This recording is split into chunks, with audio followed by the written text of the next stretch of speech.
The handkerchief was worn thin at the folds from 4 years of being opened and closed, counted and recounted, and Leon smoothed it flat against her palm one more time before tucking it away, the small store of coins inside it doing nothing to answer the question of how she would make it through another Copper Bend, Wyoming winter. It was the summer of 1879, and she walked into town with her chin level and her eyes forward, because a woman who looked down was a woman inviting someone to decide her business for her. She had tried 6 establishments already. The mercantile needed no help. The boarding house said its rooms were full, though she had seen 2 empty from the street. The blacksmith laughed outright, not unkindly, but laughed all the same, and told her a smithy was no place for a woman built the way she was, small-boned and quiet-spoken. She had not argued. Arguing cost more than it earned in a town where she was still, after 4 years, the only Chinese face most folks in Copper Bend had ever had reason to speak to. She was standing outside the feed store, working up the nerve to try a 7th door, when a horse came down the main street at an easy trot, dust rising soft behind its hooves. The rider sat the saddle like a man who had spent more hours there than anywhere else in his life, shoulders loose, hat tipped back enough to show a weathered face that had not shaved in 3 days. The horse was dark through the chest and shoulder, near black in the shade of the awnings, and it moved with the kind of quiet discipline that told Leon its owner did not raise his voice often because he had never needed to. The rider was watching her, not the way most men in Copper Bend watched her, which was either not at all or too long in a manner that made her skin want to peel itself off her bones. He was watching her the way a man watches a fence line he is deciding whether to mend or replace, taking his time about the decision, in no hurry to be wrong. He reined the horse in at the rail outside the feed store and swung down without ceremony. Up close he was taller than the saddle had suggested, and there was a stillness to him that made the street around them seem noisier by comparison, though nothing about the street had actually changed. "You're new to asking around," he said. It was not a question. "I watched you come out of 3 doors already looking like you'd swallowed something bitter and were too polite to spit it out." "Nobody will hire me," Leon said, because there was no use dressing the truth in something prettier than it was. She had learned that lesson from watching other women try and fail to soften hard facts for men who preferred plain speech, even when the plain speech cost the woman something to give. The rider considered that for a moment, one hand resting on the horse's neck, the animal leaning slightly into the touch, the way a horse only leans into a hand it trusts completely. "I'm not hiring," he said. Something in Leon's chest went tight and small, the way it had 6 times already that morning, and she began the small motion of turning away that she had performed outside 6 other doors, the motion that cost nothing because it asked for nothing in return. "I'm asking," the rider said, before she'd taken the 2nd step. She stopped, turned back, studied him properly for the first time, the calloused hands, the deliberate way he held himself, the boots worn soft at the heel from years in a stirrup. "Asking what?" "Whether you'd come look at my accounts before you look at anything else," he said. "Name's Josiah Vance. I run 400 head of cattle on land 11 miles west of here, and I have got a bookkeeping problem that is going to sink my operation by autumn if somebody smarter than me doesn't find where the money's going. I hear tell you kept books for a mining outfit before your husband passed." The mention of her husband did not come dressed in the careful, apologetic tone most people in Copper Bend used, as though grief were something Leon might have misplaced and needed reminding of. Josiah Vance said it the way he'd said everything else, plain and without decoration, and somehow that plainness felt more respectful than all the careful condolences she'd collected over 4 years, like stones in a pocket she couldn't set down. "Who told you that?" she said. "The claims foreman, before the outfit folded. Said you were the only one in that operation who ever caught a shortfall before it became a crisis." He swung back up into the saddle, easy as breathing, and looked down at her with an expression that was not quite a smile, but carried the shape of one held in reserve. "I've got a wagon coming through in an hour, headed my direction if you want the ride. Otherwise, the offer stands regardless. 11 miles isn't so far." Leon looked at the $12 folded into her husband's handkerchief, at the 6 closed doors behind her, at the man on the dark horse who had asked instead of decided, and felt something she had not let herself feel in longer than she could measure, which was the small, dangerous shape of hope. "I'll take the wagon," she said. "Wagon leaves from outside the mercantile at noon," Josiah said, and touched the brim of his hat, an economical gesture that cost him nothing and told her everything about a man who did not waste motion any more than he wasted words. He turned the horse and rode on down the street, and Leon stood there a moment longer than she meant to, watching him go, before she remembered herself and went to find a place out of the sun to wait for noon. The Vance Ranch sat in a shallow valley with a creek running along its eastern edge, the kind of land that looked unremarkable until a person understood how rare good water was in that part of Wyoming. Josiah met the wagon himself and walked Leon up to the ranch house, a low structure of clapboard and stone that had clearly been built by someone more concerned with function than appearance, and inside, at a table that served as both desk and dinner surface, he laid out 3 ledgers thick with entries that made no sense taken together, though each one alone looked orderly enough. "Feed costs have climbed every quarter for 2 years," Josiah said, "but the herd count hasn't grown to match. I buy the same amount of grain I always have, more or less, but the money going out keeps outpacing what's coming in from the cattle I actually sell." He rubbed a hand across his jaw, and for the first time since she'd met him that morning, Leon saw something under the calm, a tiredness that had been there longer than she'd first credited. "I'm not a stupid man, Mrs. On, but numbers were never my gift, and I know something's wrong here that I can't put my finger on." "It's Leon," she said. "On is my family name, and it goes first where I come from." "Leon, then," he said, without argument or explanation demanded, which was itself a small kindness she noted and set aside to think about later. She spent the better part of that first afternoon with the ledgers spread before her, and by the time the light through the window had gone gold and low, she had found the first thread of what was wrong. The feed purchases were being logged through a single supplier, a man named Otis Bramwell, who ran the grain operation on the north side of Copper Bend, and the prices Bramwell charged Josiah's ranch had climbed steadily higher than what the same ledgers showed him charging 2 neighboring operations for comparable quantities. "You're foreman," Leon said.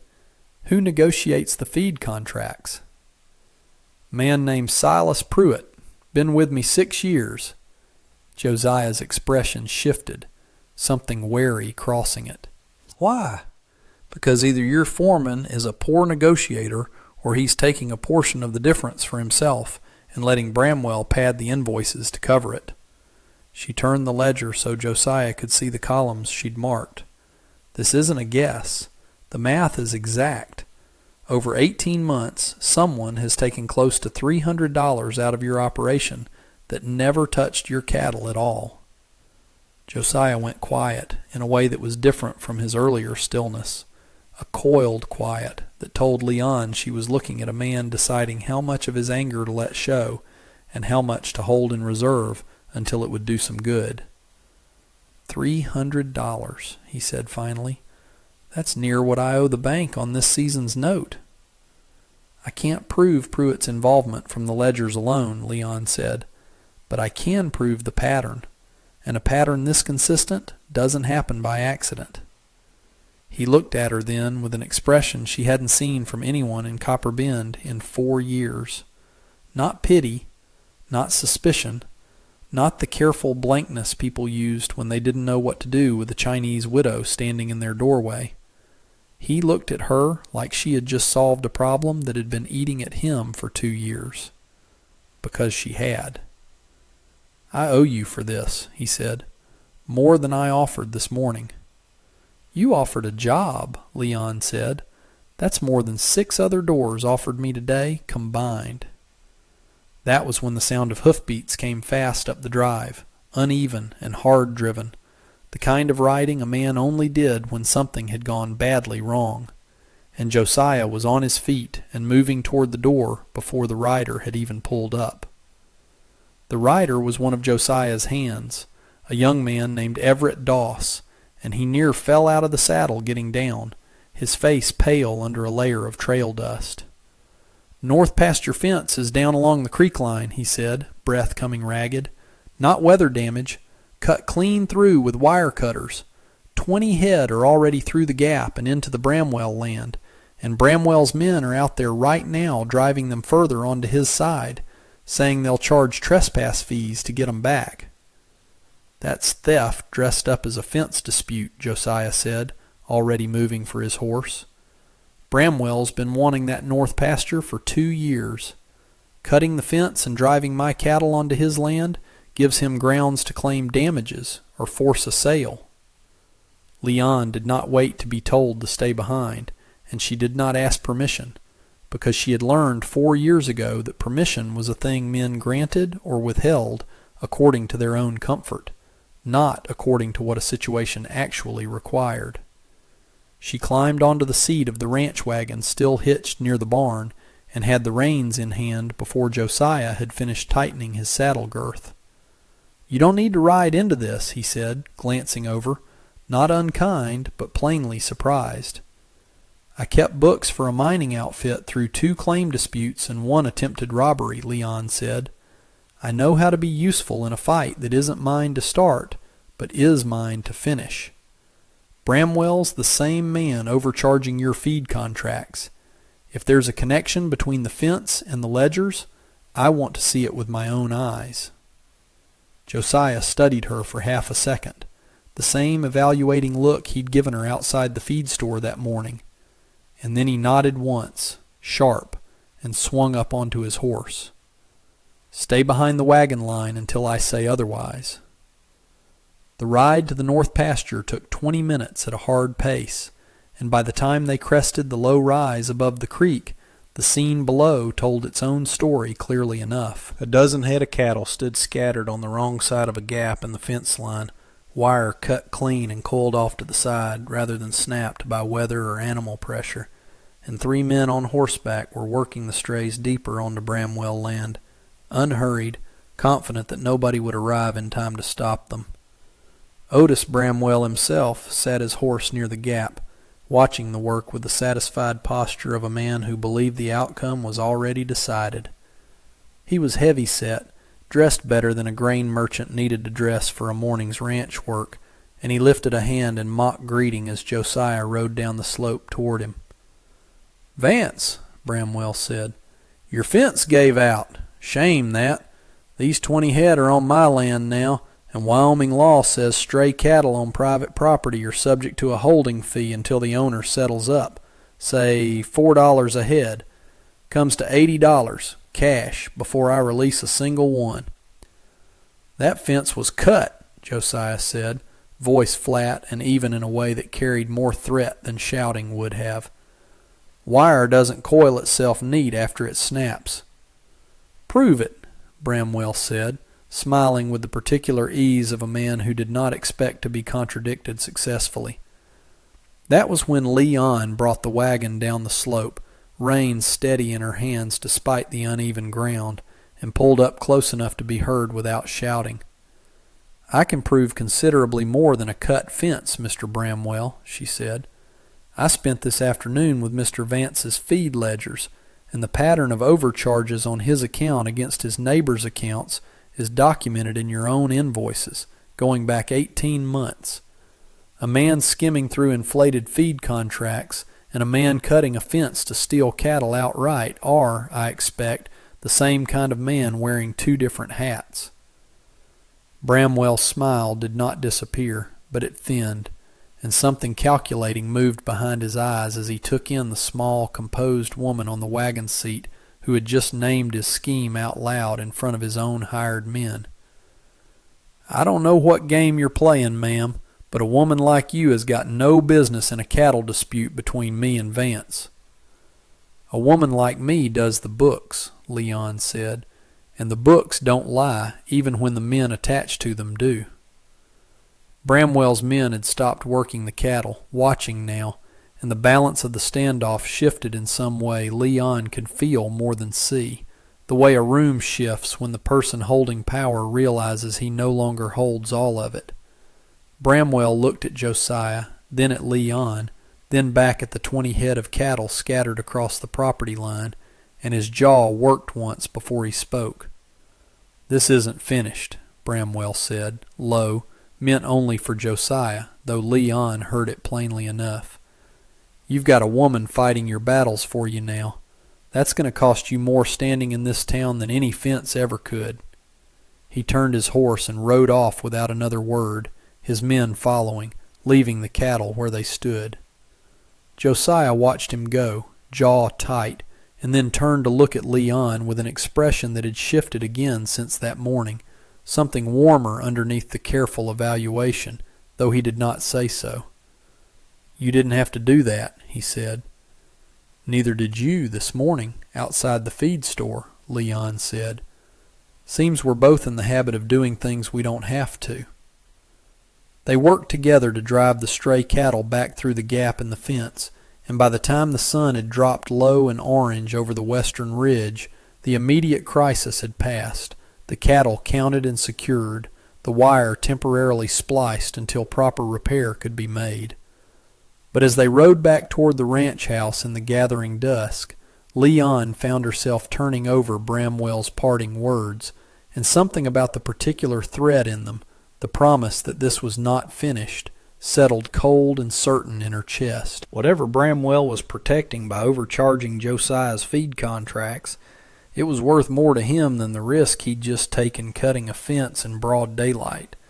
And a man that reckless over money owed was a man who had more to hide than a padded invoice. She did not yet know that the ledgers held a second thread she had not pulled, one that reached back further than 18 months and touched a name she had not expected to find written in Otis Bramwell's careful hand. She found it 3 nights later, working alone at the ranch house table by lamplight while Josiah rode the fence line with Everett Doss to check the splice held.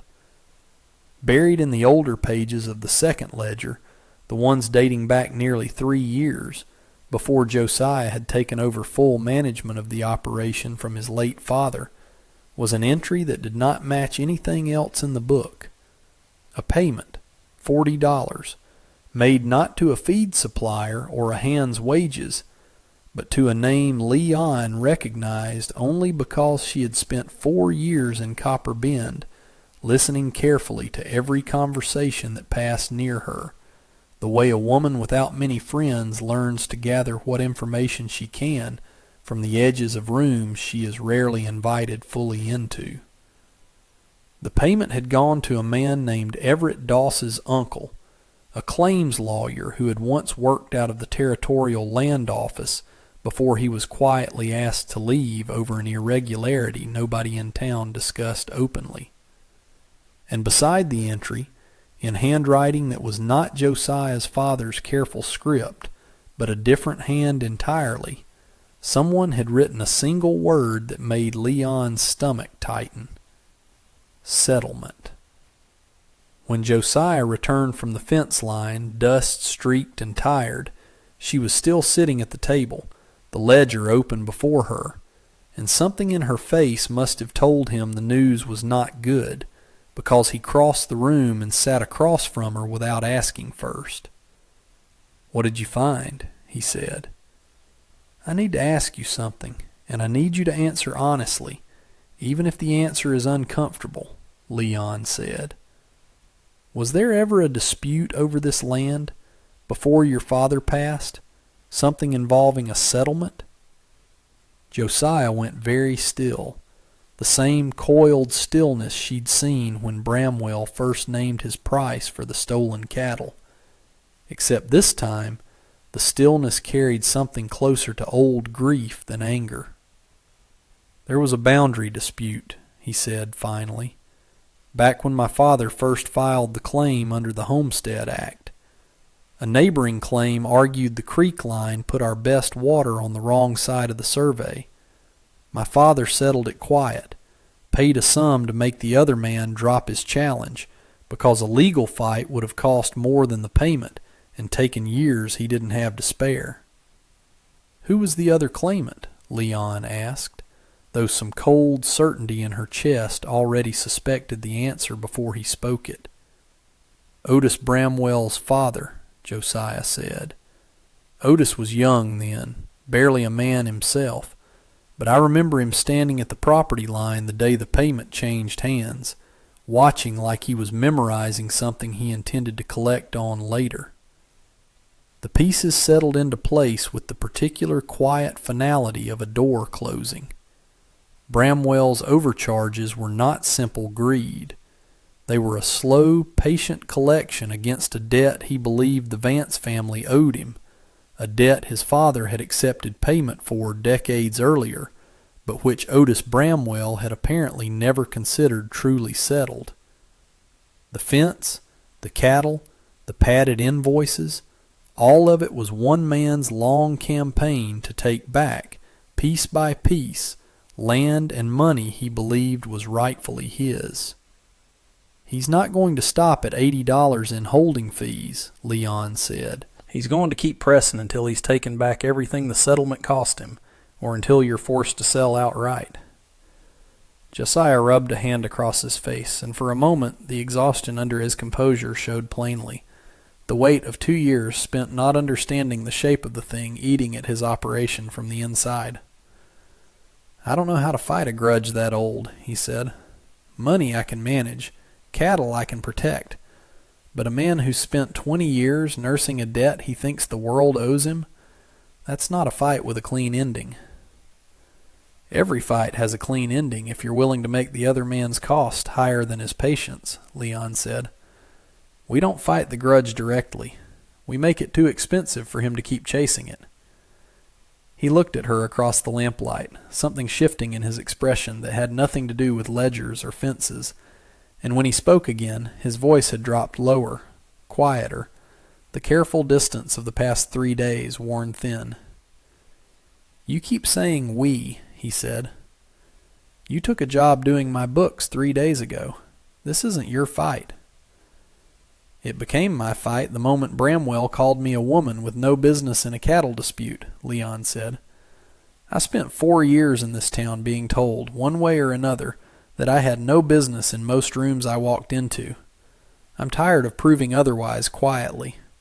If Bramwell wants a fight, I intend to be standing in it when he finds one.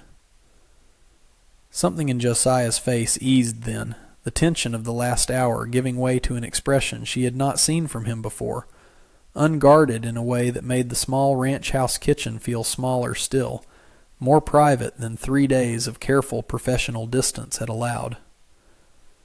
My father used to say a ranch runs on 2 things, Josiah said, water and trust. Water you can dig for or fight over, but trust you either build slow or you don't have it at all. He turned the lamp wick down slightly, the light softening across the table between them. I haven't trusted anyone with the state of these books in 2 years. Told myself it was pride, not wanting the county to see how bad it had gotten. But it wasn't pride. I was afraid of what it would mean if somebody looked close and found nothing wrong at all, if the problem turned out to be nothing but my own poor management. It wasn't your management, Leon said. You said so yourself. Numbers were never your gift. That's not a failing. It's a fact about what you're good at, same as I'm not much use with a rope or a branding iron. You rode into a cattle standoff without blinking, Josiah said. Seems to me you're useful in more directions than bookkeeping. I buried a husband 4 years ago and rebuilt a life from $12 and a handkerchief, Leon said, quieter now, something in her voice she rarely let show in front of anyone in Copper Bend. A person learns quickly what they're capable of when the alternative is not surviving at all. Josiah was quiet for a long moment, watching her with an attention that felt different from the evaluating look he'd given her outside the feed store, something closer to seeing her fully for the first time, rather than assessing what use she might be. "I'm sorry," he said, "for your husband. Not the way most folks in this town say it, like they're checking a box on a list of polite things to say. I mean it plain. It's a hard thing, building a life back up from almost nothing." "You're doing something similar," Leon said. "This ranch. Your father's name's still on the deed even though he's gone. You're carrying more than cattle and feed contracts, Mr. Vance." "Josiah," he said, "if we're going to be honest at this table, might as well use the name." "Josiah," she said, and something about saying it aloud in that quiet kitchen, with the lamp burned low and the whole of Copper Bend asleep beyond the windows, felt like crossing a line she had not intended to cross when she'd climbed into the wagon that morning 3 days earlier. She had come to keep his books straight. She had not planned on anything else. But sitting there, watching the careful way he turned his cup in his hands rather than looking at her directly, she understood that something had shifted between them that had nothing to do with ledgers, and everything to do with the particular relief of being seen plainly by someone who did not require her to explain or apologize for the shape of her own competence. Neither of them said anything more that night that named the shift directly. But when Josiah walked her out to the small room off the main house that had become hers for the duration of the work, he paused at the door a moment longer than the errand required, and said only, "Get some rest. Bramwell won't wait long to try something else, and I'd rather face it with you steady than worn thin."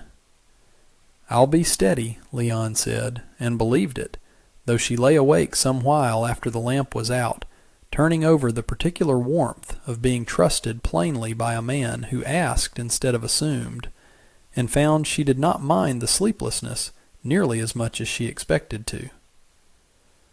The second trouble came 4 days later, and it came larger than the first, exactly as Leon had warned it would. Otis Bramwell filed a formal claim with the Territorial Land Office disputing the boundary of the Vance property outright, citing the old settlement his father had accepted decades before as insufficient and improperly recorded, and demanding a full resurvey that would, if granted in his favor, cost Josiah the entire north pasture and the creek access that kept his herd watered through the dry months. Worse than the claim itself was the timing. The land office clerk who would review the dispute was a man named Percival Grieve, and Leon's careful listening at the edges of Copper Bend's conversations had already taught her that Grieve owed a considerable debt at Bramwell's grain store, a debt Bramwell had been patient about collecting on for over a year. A patient creditor was a man holding leverage, and leverage in a land dispute meant the resurvey would very likely find whatever boundary Bramwell wanted it to find.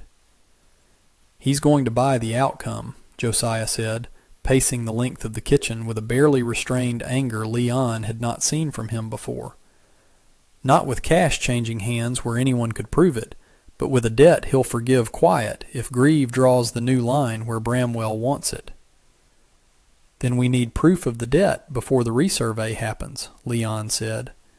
"If we can show the land office in the territorial capital that the local clerk reviewing this claim has a financial obligation to the man bringing it, the whole resurvey gets thrown out for conflict of interest before it starts." "The territorial capital is 4 days' ride," Josiah said. "The resurvey's scheduled for 6 days from now. That leaves us almost nothing." "Then we ride hard, and we don't waste the days we have," Leon said. They left before dawn 2 days later, Josiah on his dark horse, and Leon on a steady bay mare he'd insisted she take rather than the wagon, and the ride was harder than anything Leon had attempted in 4 years. Long stretches of dust and heat, broken by short, tense nights at way stations where neither of them slept easy. On the third day, crossing a stretch of open country south of the Wind River Breaks, 3 riders appeared on the ridge above the trail, and something in the way they held their positions, unmoving, watching, told Leon this was no chance encounter. "Bramwell's men," Josiah said, low, reaching for the rifle in his saddle scabbard. "He must have wired ahead when he heard we left town." The riders came down off the ridge at a controlled pace, and the man in front, broad through the shoulders, with a face Leon did not recognize, called out before they'd closed half the distance. "Mr. Vance, Mr. Bramwell would consider it a kindness if you turned back toward Copper Bend. Save everyone a hard conversation about what happens to a man's property when he goes looking for trouble in the capital." "That a threat?" Josiah said, rifle steady across his saddle now, not raised but ready. "Just a kindness," the rider said. "Offered once." Leon's heart beat hard and fast, but her hands stayed steady on the reins, the same steadiness that had carried her through the cattle standoff and every closed door before it. She had not ridden 4 days into open country to be turned back by a threat dressed up as courtesy. "Tell Mr. Bramwell," she said, voice carrying clear across the distance, "that a woman who rebuilt her life from $12 is not much frightened by 3 men and a warning. We're riding on." The standoff held a long, taut moment, the horses shifting under their riders, dust settling slow in the afternoon heat, and then the lead rider's gaze shifted from Josiah to Leon and back, some calculation working behind his eyes that Leon could not fully read but understood the shape of well enough. Bramwell had told them to warn, not to fight outright, not yet, not this far from town where witnesses were scarce but not entirely absent, and a fight gone wrong here would raise questions Bramwell could not easily answer. "Your choice," the rider said finally, and pulled his horse back, the other 2 following, though they held the ridge and watched until Josiah and Leon had ridden well past, a silent promise that the warning would not be the last word. They made camp that night in a shallow draw off the trail, fire kept small and low, and for a long while neither of them spoke, the day's tension slow to drain from muscles kept tight since the ridge.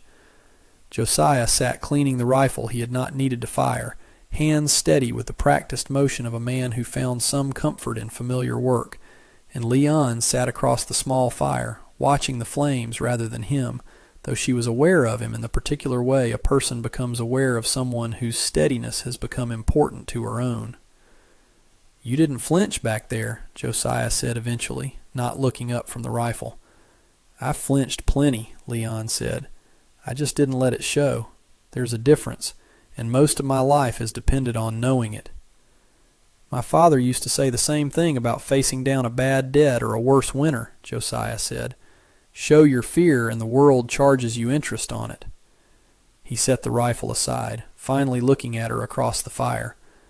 "I keep thinking about what you said to that man, about $12 and not being frightened." "It was true," Leon said. "I have been afraid of very little since the day I counted those $12 and understood I would either find a way forward or I wouldn't survive the winter. Fear stopped being useful to me somewhere in that counting." Josiah was quiet a moment, the fire cracking low between them, and when he spoke again his voice had dropped into something softer than she had heard from him even in the kitchen 3 nights past. "I don't know what happens after we settle this business with Bramwell," he said. "Whether you'll want to keep on with the books once the crisis is past, or whether you'll consider the debt paid and move along to whatever's next for you. But I find I'd rather you stayed. Not just for the ledgers."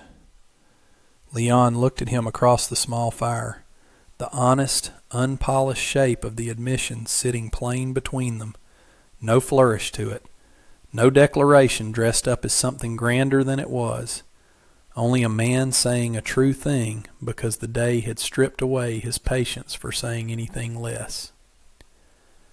"I have not let myself want much these past 4 years," she said. Wanting cost too much when I had nothing to spend on it.